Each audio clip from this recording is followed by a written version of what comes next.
Hi everyone, today I'll be making chocolate banana bread. This is one of my favorite recipes to make whenever I have leftover bananas, and that's the only reason I made this video because I had bananas that were dying.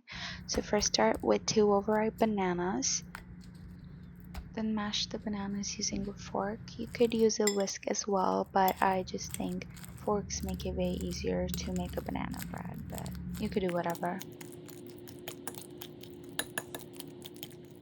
These bananas weighed approximately 290 grams, so if you want to be very precise, use 290 grams. After the bananas are mushy, add 1 egg to them and whisk it. You can also whisk the egg separately and then add it to the bananas, but I don't want to dirty another bowl, so I'm just doing it in the bowl with the bananas. Then add 90 grams of sour cream. You could also use Greek yogurt here. So I'm going to be telling you everything in grams, also in cups, but I encourage you to use weight measurements as well. Then add 3/4 teaspoon of pure vanilla extract. I'm using a 1/4 teaspoon, which is why I added it thrice. A lot of people ask questions like these in the comments, so I'm just answering it before anyone asks. Yeah. Then add 3/4 teaspoon of cinnamon. I always use cinnamon in all banana breads, no matter what flavor I'm making, but this is optional. You don't have to add it, but it just enhances the flavor a lot.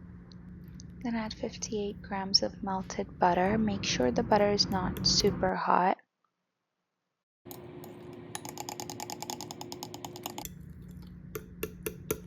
Then add 100 grams of brown sugar. I use dark brown sugar, but you could also use light brown.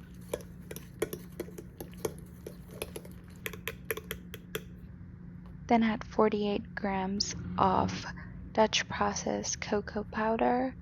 I use a special dark cocoa powder, so this is like darker than normal one, but you could use the normal one. Although if you want this exact one, I'll link it down in the description or just somewhere in the video, it will be linked.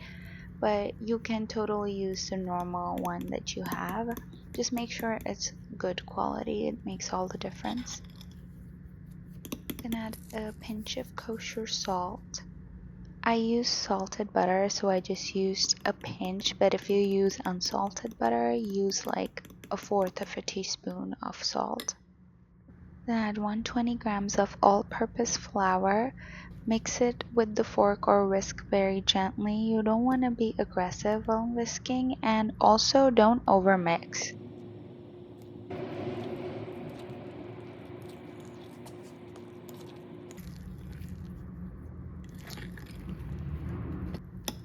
After the flour is combined with the rest of the ingredients, add 3/4 teaspoon of baking soda.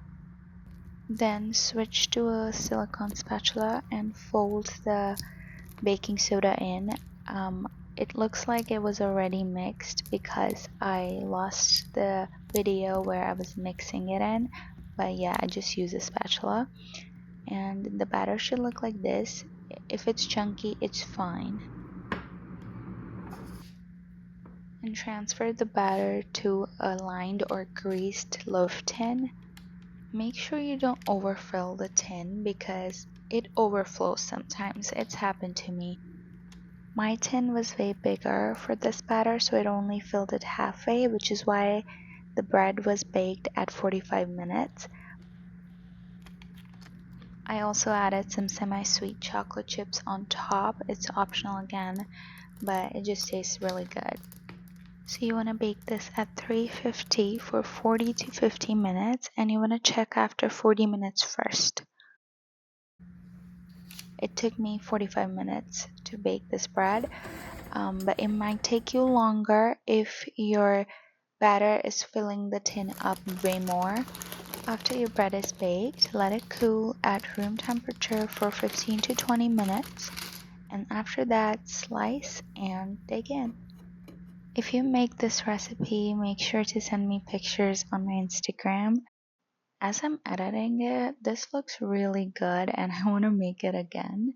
And there are actually two bananas right now on my kitchen top, and they will be on their last breath in like 2 to 3 days. So yeah, I might make it again.